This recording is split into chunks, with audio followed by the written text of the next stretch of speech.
अपने प्रिंटों पर मुस्कुराते रहने वाले मेरे प्रसन्न बच्चों,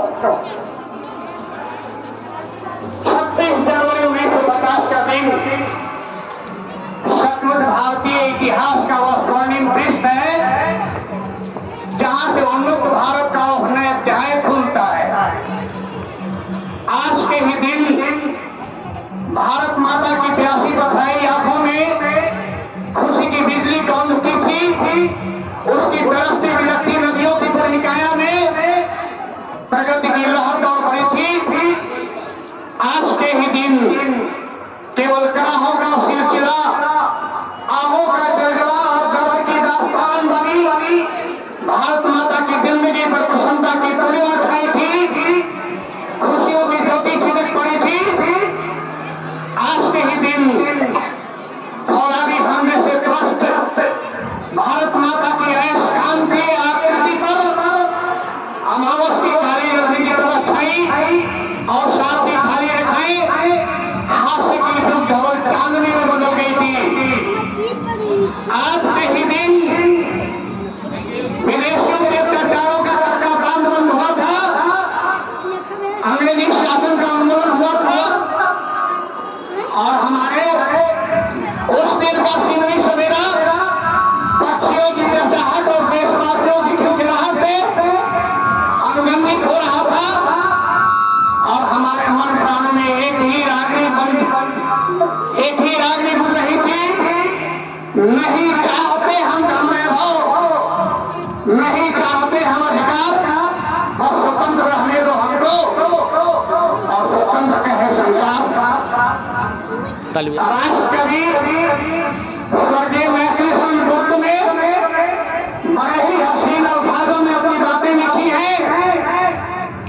जिसको निजगौरव तथा निर्देश का अभिमान है वह नर नहीं मेरा पशु और मृतक समान है। जो भरा नहीं है भावों से, बाती जिसमें रसधार नहीं, वह हृदय नहीं है पत्थर है जिसमें स्वदेश का प्यार नहीं। डॉक्टर श्रीमंगल सिंह सुमन अपने वैसे देशवासियों के प्रति बड़ी अच्छी बातें लिखी हैं जो गणतंत्र दिवस के मौके पर जागृत नहीं हुए हैं। उन शहीदों के प्रति मन में कोई आस्था नहीं है, कोई महत्व नहीं है। महाप्रलय की प्रतिध्वनियों में भी, महाप्रलय की प्रतिध्वनियों में भी जो जनता सोती है, यह 26 जनवरी आज उनको दे रही चुनौती है। नहीं लगे तो नहीं लगे अपनी किस्मत पर होने वाले, नहीं लगे तो नहीं लगे घर फूक हवन करने वाले, जिन बेशर्मों पर शर्मिंदा शर्मसेंदी होती है, यह 26 जनवरी आज उनको दे रही चुनौती है। गणतंत्र दिवस के पवित्र आगमन के साथ ही सचमुच जनजीवन के हृदयागार में स्मृतियों का विशाल फैलाव होता है। खुशियों की कादम्बरी बरसने लगती है और हमारे स्वतंत्र संग्राम का इतिहास स्मृति के वातायन से झांकने लगता है। 26 जनवरी आनंद और त्याग का मंगल पर्व तो है ही, साथ ही हमारी वेदना और कटोट हमारे आत्मदर्शन और आत्म परीक्षण का स्मारक दिवस भी है। यह हमारे उन महान अमर शहीदों का अविस्मरणीय तपन त्योहार है जिसकी रक्षा उन्होंने आग के जरिए पैर की थी, जिसकी प्राप्ति उन्होंने खून की होली खेल कर की थी। यही एक राष्ट्रीय त्योहार है जो हिमालय के हिममंडित शिखरों से मातृ चरण पखाड़ने वाली कन्याकुमारी की उपलब्धियों तक बिना किसी भेदभाव के पूरे धूमधाम से मनाया जाता है। यही वह पर्व है जिसमें अखिल भारत की अंतरात्मा का चितार आनंदमयी रागनी में बंद होता है। न मालूम कब से हमारी बंदनी भारत मां अपने हाथों में स्वतंत्रता की जंजीर पहने इसे तोड़ फेंकने के लिए अपने 3 सपूतों का आह्वान कर रही थी वेदना के करोड़ में। न मालूम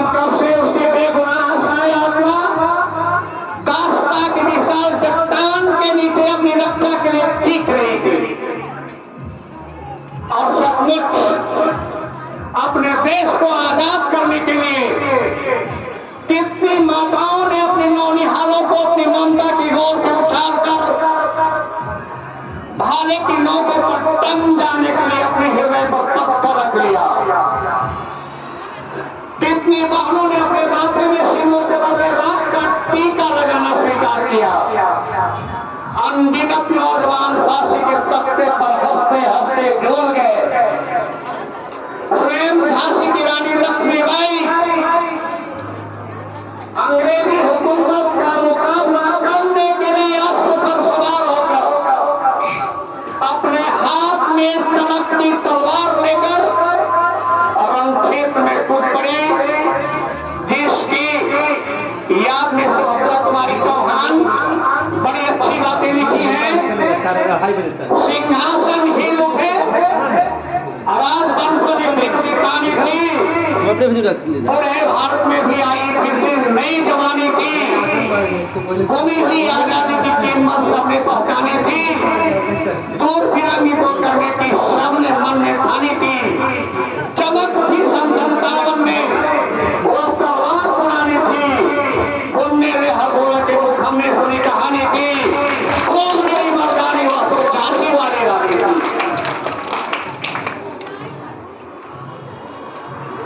वीर भगत सिंह, वीर कुंवर सिंह, चंद्रशेखर आजाद, खुनीराम, सुभाष चंद्र बोस जैसे वीर बाबुओं की शहादत पर, गोखले, तिलक, गांधी की तपस्या पर, जलियांवाला बाग की रक्त सिंचित भूमि के बयान पर गणतंत्र का सूरज चमका था। इसी 26 जनवरी 1950 को जब हमारे दिल पे पूरा एहसास हो गया था कि खड़ा रहा जो अपने पद पर लाख मुसीबत आने में मिली सफलता उसको जग में जीने में मर जाने में। और सचमुच आजादी का इतिहास लिखने में काली स्याही कभी सक्षम नहीं हो पाती। उसे लिखने के लिए तो खून की नदी बहानी पड़ती है। और तभी क्रांतिकारी सुभाष चंद्र बोस ने अपने देशवासियों से खुले अल्फाजों में कहा था, तुम मुझे खून दो, मैं तुम्हें आजादी दूंगा। भारत के महान क्रांतिकारियों में चंद्रशेखर आजाद का नाम कौन नहीं जानता। और एक बार ब्रिटिश हुकूमत के द्वारा पकड़ लिए जाने के बाद जब मजिस्ट्रेट के सामने उनको लाया गया और मजिस्ट्रेट ने जब उनसे पूछा तुम्हारा नाम क्या है, इन्होंने अक्कड़ कर जवाब दिया आजाद। तुम्हारा घर कहाँ है, जेल खाना। तुम्हारे पिता का नाम क्या है, स्वाधीनता। इतने छोटे बालक की जुबान से ऐसी बातें सुनकर उस अंग्रेज अफसर ने यह आदेश दिया कि ले जाओ इस लड़के को 15 बेत लगाकर छोड़ देना। आप सबों को ये बात विदित होगी कि इलाहाबाद की आउटलेट पार्क में लॉर्ड बाबर से जब उनका मुकाबला हो गया तो उनका से गोलियां चलने लगी और लास्ट में अंत में जब इनके पिस्टल में मात्र एक ही गोली बची तो उन्होंने खुद को शहीद कर दिया अपनी कनपट्टी में गोली डालकर। भारत माता के उस वीर सपूत का नाम आज अमर है इतिहास के पन्नों में, जिन्होंने अपनी गाती गुनगुनाती जिंदगी को कुर्बान कर दिया इस देश के लिए। और मैं अहले वतन से ये कहना चाहूंगा, न भूलो उन शहीदों की अमर बलिदान की बेला, न भूलो उन शहीदों की अमर बलिदान की बेला कि जिंदगी से मौत भी टकरा न पाती थी, जिन्हें ताकत हिमालय से ब्रिटिश की सर झुकाती थी, कि जिनकी छातियों पर गोलियों के दौर चलते थे, कि जिनकी छातियों पर गोलियों के दौर चलते थे, बराते जिंदगी की लूट रही थी, मौत डरते थे। पढ़े तो क्रांति के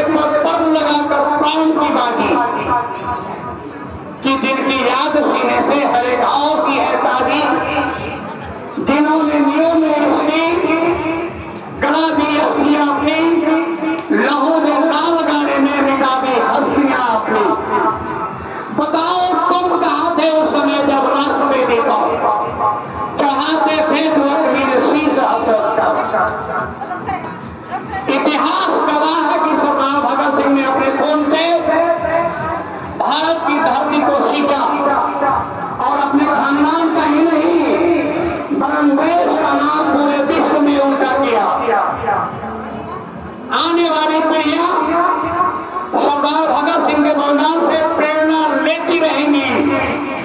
वक्त हमेशा उनकी कहानी दोहराता रहेगा और भारत माता हमेशा अपने दुलारे लाल की स्मृति में आंसू बहाती रहेगी।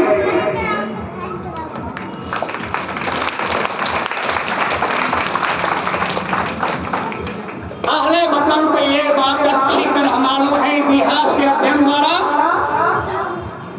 कि भगत सिंह को फांसी की सजा दी गई अपने 3 मित्रों के साथ और फांसी के फंदे तक पहुंचते पहुंचते उन्होंने यह आवाज दी थी, दिल से निकलेगी न मरकरी वतन के ऊपर, मेरी मिट्टी से भी खुशबू वतन आएगी। और फांसी पर झूलने वाले क्या कहा था उन्होंने,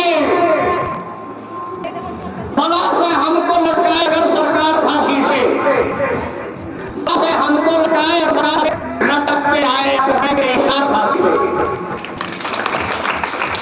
दम भी न खोली गानियों ने हथकड़ी मेरी, लवे दम भी न खोली गानियों ने हथकड़ी, तमन्ना थी कि करता मेरी प्यार फांसी से उन्हें मुझको लेने के लिए आगों से आजादी ताकि महबूब का दीदार हो गया।